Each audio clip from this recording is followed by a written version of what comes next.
This is Katrin with Disability Rights New York. Welcome to our podcast, Empire State of Rights Closed Captioned. We are here to bring you information on the most relevant topics regarding disability rights and advocacy. Today we welcome DRNY's Executive Director, Tim Clune. He's here to talk to us about Disability Rights New York's 2020 highlights. Hi, Tim. Thank you so much for being with us today. Hey, Katrin. It's great to be here again. I'm looking forward to talking with you today. Well, we're at the end of 2020, and this was quite a year.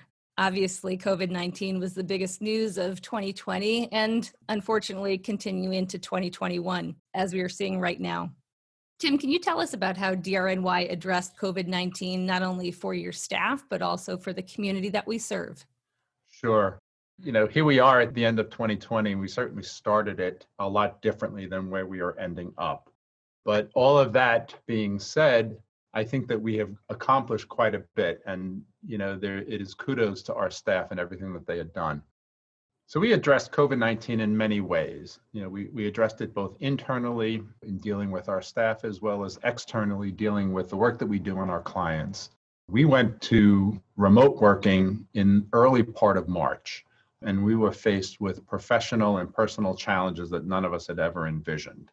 But we were positioned really well to work remotely. We had invested early on in technology that when we went to remote working, it was seamless. We ran some tests, and in no time, everybody was able to continue working as seamlessly as possible under the circumstances.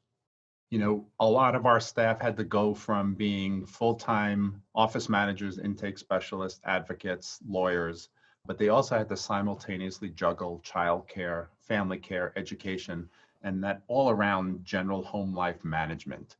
So we wanted to make sure that all of our policies and flexibility continued to allow our staff to both succeed professionally and personally in their family. We have engaged Zoom as our platform, and it has worked really well for us. We've been able to produce materials for our community to help get crucial information out. Our YouTube channel is pretty chock full of videos and podcasts that people can go to and see what we've done. Behind the scenes, our finance staff and office managers, kept the engine running. We also were able to stay connected. Our creativity has shined really well during this time. We have created, nothing but the good stuff. That's just an example where every few weeks we are able to get together as a staff and talk about the good work that we are doing and have interactions among our staff from different programs and keeping us connected at a time that I think it's very crucial that we have that. And so DRNY also had some pretty big news stories this year in reference to the casework that we're doing. Can you talk to us a little bit about some of those highlights? Sure. I think one of our biggest accomplishments was during the pandemic, the governor was holding daily briefings. And these were an example nationwide of what government should be doing to keep its citizens informed about important information as to how to stay safe during this, in our lifetime, once in a lifetime pandemic. Unfortunately, during the governor's daily press conferences, he did not have an on-screen American Sign Language interpreter. He had an ASL interpreter that was linked to his web page and anything that was online, but it completely ignored that whole cohort of people who got their news the old-fashioned way on TV. And it was only after we brought a lawsuit against him that the court required the governor to have an ASL interpreter at all of his daily briefings regarding COVID. And what's really interesting about this case, a subsequent case was brought against the White House and the president for likewise failing to have an ASL interpreter during the White House COVID briefings. The court that heard that case relied upon our case to require the White House to also have an ASL interpreter during their COVID-19 updates. In order to lead by example, one of the things that I'm very proud of is that in all of DRNY's videos that are produced, we have ASL interpretation on all of them. And we are also going back to all of the videos that had been produced prior, and we are dubbing them with an ASL interpreter. And we are using one of our staff, Donna Jean Steele, and we are thankful for her efforts to make that happen. So that was one of our big accomplishments. We've also addressed the accessibility of absentee ballots. We brought a lawsuit against the board to make sure that everybody in New York State has access to an absentee ballot and that it is accessible. So that was also a very big matter for us. Two other areas that we had focused on was ventilator use and the lack of PPE during the COVID-19 upticks early on in the year. The PPE issue revolved around congregate care facilities that just did not have access to adequate PPE, therefore putting our clients as well as the people who work there at risk. And hundreds of people died in nursing homes, in group homes, because of, I would say, because of the lack of PPE. The other issue is protecting individual ventilator users' equipment. We have been contacted by many people who are ventilator users who are concerned that should they have to seek medical care in a facility, that their ventilators could be taken away from them based on current DOH policy. So we have brought a lawsuit against DOH regarding that policy. And so DRNY also provided quite a bit of testimony to New York State this year as well. We spoke on COVID-19 in hospitals, elections in pandemic, and residential healthcare facilities and COVID-19 in upstate New York. Tim, why is it so important that DRNY has a voice at these hearings? Well, having been one of the people from our office who testified, I sat through probably 12 hours of testimony regarding COVID-19 and congregate care facilities. And during that time, before my testimony, I rarely heard any mention of people with disabilities. So it was critical that I and also our staff have a voice during these hearings to ensure that our elected officials are aware of what's going on in congregate care facilities as well as other areas. What we have seen often is that people with disabilities are the first to be impacted during times like this, but the last to be considered. And it is critical that we ensure that we have a seat at the table and that our clients, our friends, our family members are no longer viewed as a part of the population that is not considered when policies are being made and implemented in situations like COVID-19 pandemic. So we also had a couple of anniversaries this year. We celebrated 7 years as the P&A of New York State and 30 years of the ADA.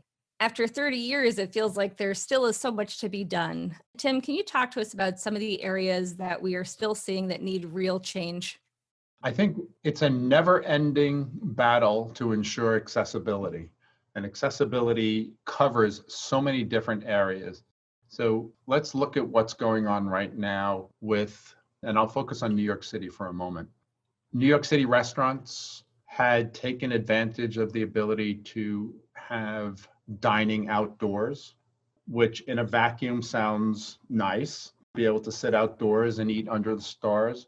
But what has happened is the restaurants are setting up tables, chairs on the streets, and that is blocking accessible sidewalk travel for people who use any type of assisted walking device or a wheelchair. So again, the lack of thought that goes into this is only considered after, offices like ours bring complaints to restaurants about accessibility.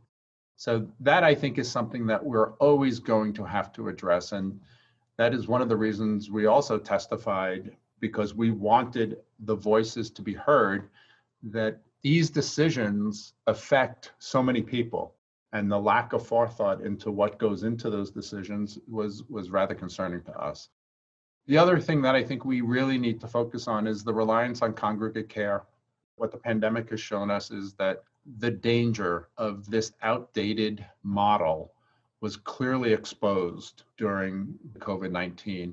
And as we are moving into the start of winter, I am just hoping that we've learned over the past 8 months and that we will be better prepared in the congregate care setting until we can move forward to ensuring that people can live at home with the proper resources. There needs to be a change in attitude that congregate care is not the paradigm. And finally, Tim, DRNY created an important team within our organization this year. In June, the care team was created. Talk to us about why this was so important and what's the mission of CARE? So CARE is our Committee on Advancing Racial Equality. We created this because we want to make clear that DRNY is an anti-racist organization, and we are committed to fighting for racial justice as the New York PNA. And we will do that by reflecting both externally and internally on matters such as bias, privilege, racism, and the intersectional social change. What we have seen in our experience as the PNA, that let's take Daniel Prude, for example. He was a man with mental illness who sought specifically help. His brother had called the police to assist him. And what ended up happening is Daniel Prude died as a result of being restrained on a cold street in Rochester, New York. So for us, we are going to ensure that these things are looked at and that we stand up and we call out the injustices as we see them. Tim, is there anything else that you'd like to share with our audience before we sign off today? I think one of the things that I would like people to know is the work that you and Grace do is often behind the scenes and is not recognized enough. And just this year, I think that you've done close to 50 of these podcasts, done explainer videos that address the COVID-19 pandemic and how people can remain safe and how they can go about obtaining services when they need them. We've done my stories of clients who have been able to achieve and obtain the things that were otherwise unobtainable before they contacted DRNY. And I think all of the graphics and the news articles and the press releases that you get out are things that advance our exposure in the community, which then acts as a catalyst for people to contact us for help, because the only way we can help is if we know what the problems are. So the more that this is done, the more that we can do for people. So you all need to take a bow here at the end of the year for the amount of work that you have done that often goes unnoticed, but not unappreciated. Well, thank you very much for that, Tim. We both appreciate it. Thank you so much for your time today. It was great talking to you about 2020, and we look forward to talking to you again in 2021. Empire State of Rights Closed Captioned has been brought to you by Disability Rights New York, your source for disability rights and advocacy. If you enjoyed our program, make sure to subscribe, like, and share this post. If there is a subject you would like us to discuss, please email podcast@drny.org or comment below. This will be the final episode of our 2020 season. We would like to thank each and every one of you for following our podcast. We will return on January 13th to bring you more information on disability rights in the state of New York, so be sure to tune in. The closed captioned and ASL version of this podcast is available on our YouTube channel. To listen to more Empire State of Rights closed captioned, follow us on Apple Podcasts and Spotify.